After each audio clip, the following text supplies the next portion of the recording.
రామ్టాక్కి తిరిగి స్వాగతం. తమిళనాట ఎన్నికల ప్రచారం ముగిసింది ఈనాటితోటి. మోడీ మొన్నటి అంబసముద్రం పబ్లిక్ మీటింగ్ తోటి తన ప్రచారాన్ని ముగించాడు. మరి మోడీ అనుకున్న లక్ష్యాల్ని సాధించాడా? ఎందుకంటే ఎవరు ఊహించని విధంగా అసలు తమిళనాడు మీద స్పెషల్ ఫోకస్ పెట్టాడు. ఈవెన్ రామ ప్రాణప్రతిష్ఠ సందర్భంలో కూడా తమిళనాడునే ఎంచుకున్నాడు. ఎక్కువ అంటే రాముడు తిరిగిన ప్రదేశాలన్నీ కూడా తిరిగాడు. ఇవ్వాలి కదా, 4 సంవత్సరాల నుంచి తమిళనాడు మీద స్పెషల్ ఫోకస్ పెట్టాడు. ఇది ఎవరికి అర్థం కావట్లేదు. ఏదో ఎన్నికల కోసం ఇప్పుడు పెట్టాడని అనుకుంటున్నారు. ఎందుకంటే ఆయన మరి చైనా ప్రెసిడెంట్ జీ జిన్పింగ్ని మహాబలిపురం తీసుకొచ్చాడు.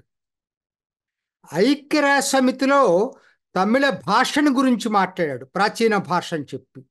అలానే ఇంకా ఎన్నో కాశీ తమిళ సంఘము, సౌరాష్ట్ర తమిళ సంఘము అనేటువంటి మొదలుపెట్టాడు.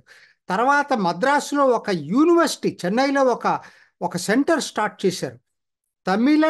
తమిళ సాహిత్యాన్ని ఇతర భాషల్లోకి అనువదించేటువంటి సెంటర్ని స్టార్ట్ చేశారు.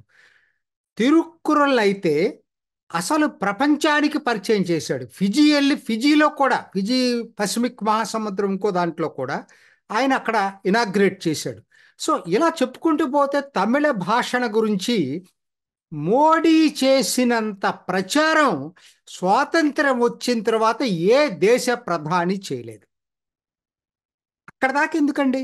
తమిళని ప్రాచీన భాష, అత్యంత ప్రాచీన భాషని ప్రచారం చేసింది కూడా మోడీనే. ఏదో హిందీ ప్రాంతాల వాళ్ళు ఓటు బ్యాంక్ కోసం మాట్లాడలే. ఆయన రికార్డుల ప్రకారంగా ఉన్నది తమిళలకు అత్యంత ప్రాచీన భాష తమిళలు ప్రపంచంలో ఉన్నట్టు దాంట్లో అనే దాని మీద ఎన్నోసార్లు ఆయన చెప్పడం జరిగింది.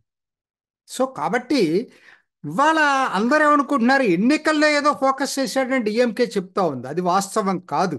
ఆయన మొదటి నుంచి కూడా దీని మీద ఏదైతే ఇన్నాళ్ళ నుంచి స్వాతంత్రం వచ్చిన తర్వాత అసలు తమిళనాడుకు రావాల్సినటువంటి గుర్తింపు ఎందుకు రాలేదు, ఎందుకంటే అది ప్రాచీన భాష అయ్యి దాని సంస్కృతి ఏ విధంగా మరుగున పరిచారో దాన్ని వెలికి తీసిందే మోడీ. నంబర్ 1. రెండోది, ఆయన వ్యూహంలో భాగం ఏంటి?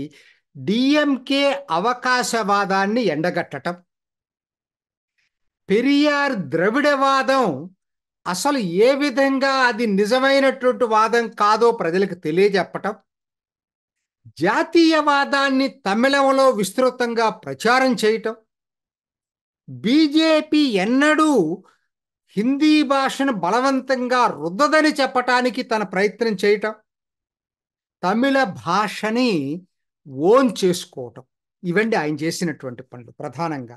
సో ఈ వ్యూహంలో ఎంతవరకు సక్సెస్ అయ్యాడు అని చూస్తే, ఒక్క మాటలో నేను చెప్పాలంటే గత 6 దశాబ్దాల్లో ఎవరు చేయని పని మోడీ చేశాడు. సరే, ఇప్పుడు వద్దాం. డిఎంకే అవకాశవాదాన్ని ఏ విధంగా ఎండగట్టాడంటానికి 2-3 ఉదాహరణలు. కచ్చతీవు దీని మీద ఆయన రైట్ టు ఇన్ఫర్మేషన్ యాక్ట్ కింద అన్నామలై అడిగిన దానికి సమాధానంగా అసలు ఎంత అవకాశవాదంగా కరుణానిధి ఇందిరాగాంధీతో మిలాఖత్ అయ్యాడో చెప్పగలిగాడు. ఏముందండి వాళ్ళకి ఫేస్? ఇంకా ఇన్నాళ్ళ నుంచి దాన్ని అడ్డం పెట్టుకునే కేంద్రానికి వ్యతిరేకంగా మాట్లాడుతూ వచ్చినటువంటి డిఎంకే అసలు మీరే కదా దానికి అంగీకారం తెలిపిందనేటువంటిది క్లియర్ తేటతెల్లింది చేశాడు తమిళ ప్రజలకు. వాళ్ళు ఏదైనా మాట్లాడచ్చు, ఇది డైవర్షన్ టాక్టిక్స్ అనో ఇంకోటనే మాట్లాడచ్చు, కానీ రికార్డుల్ని స్ట్రైట్గా తమిళ ప్రజల ముందు పెట్టగలిగాడు. రెండోది, ద్రవిడవాదం పేరుతోటి కుటుంబ పాలనని ఏ విధంగా పెంచి పోషించారో చెప్పగలిగాడు. కుటుంబ పాలనని పెంచుతూ అవినీతికి ఏ విధంగా అన్ని రాష్ట్ర ప్రభుత్వాల కన్నా కేంద్ర బిందువు అయిపోయిందో తమిళనాడు చెప్పగలిగాడు.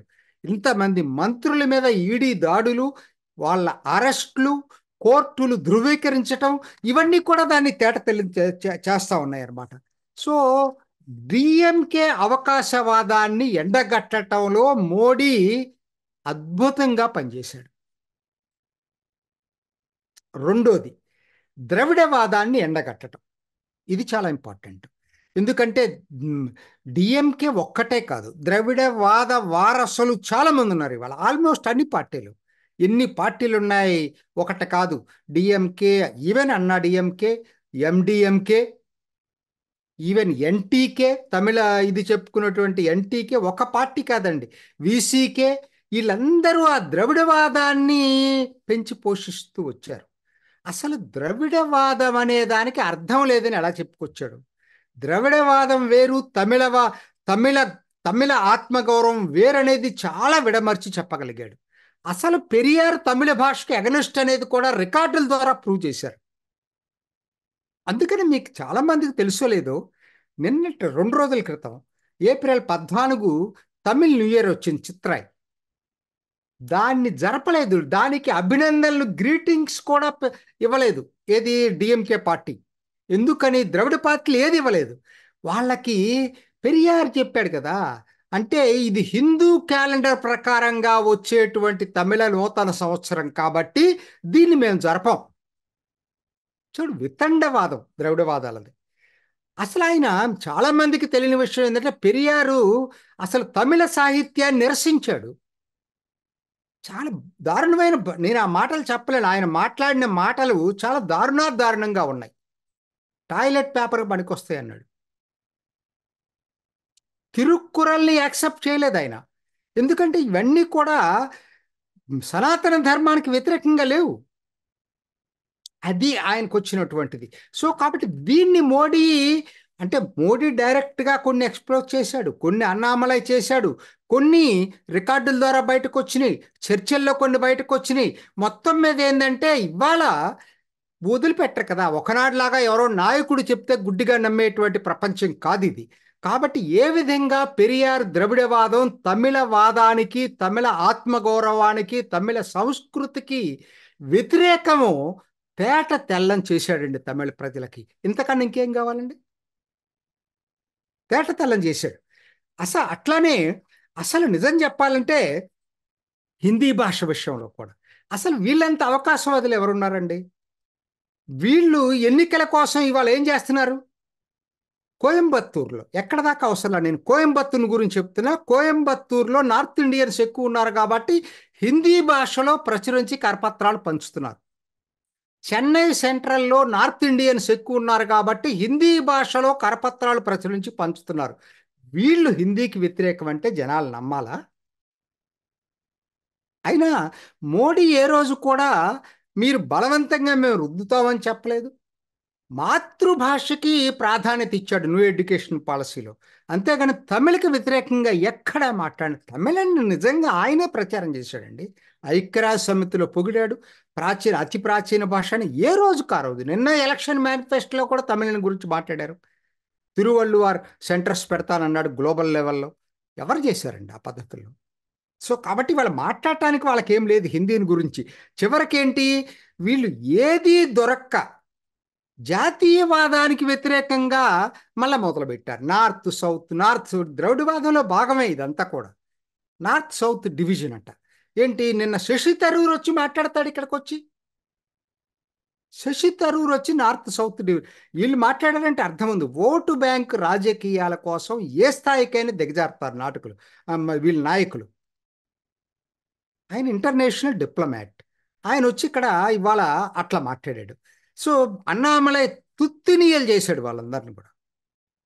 మరి నెహ్రూ కాంగ్రెస్ టైంలో దాదాపు 50% పాపులేషన్కి వెయిటేజ్ ఉన్నటువంటి ఫైనాన్షియల్ కమిషన్ డివాల్వేషన్ ఆఫ్ ఫండ్స్లో ఇవాళ మోడీ హయాంలో 15%కి పడిపోయింది జనాభాకి. కాబట్టి జనాభా పెద్ద క్రైటీరియానే కాదని చెప్పి అన్నామలై ప్రూవ్ చేశాడు. ఇవాళ క్రైటీరియా ఏంది? మీరు గుడ్ గవర్నెన్స్ ఉందా, బాగా పనిచేస్తున్నారా లేదా, అడ్మినిస్ట్రేటివ్ రిఫార్మ్స్ తీసుకొచ్చారా లేదా, వీటి మీద కాంపిటీషన్ ఉన్నది రాష్ట్రాల మధ్య అని చెప్పాడు. వాస్తవం. అందులో తమిళనాడు వెనకబడుతుందని కూడా చెప్పాడు. అట్లనే మీకు ఇవాళ జాతీయవాదాన్ని ఎంత బ్రహ్మాండంగా నిన్న కూడా మీటింగ్లో కూడా ఎన్నికల్లో మోడీ వివో చిదంబరాన్ని, సుబ్రహ్మణ్యం శివాని, ముక్కులుత్తర్ తేవర్ని, సుబ్రహ్మణ్య భారత్ని అందరినీ పొగుడుతా మాట్లాడుతున్నారండి. వీళ్ళండి తమిళ సంస్కృతుల ప్రతినిధులు, వీళ్ళండి జాతీయ భావాలకి జాతీయ నాయకులు. తమిళనాడు ఒకనాడు జాతీయ ఉద్యమంలో తమిళనాడు ప్రముఖ పాత్ర పోషించింది. పోషించని ఏకైక వ్యక్తి పెరియార్, దాని వారసులు డిఎంకే.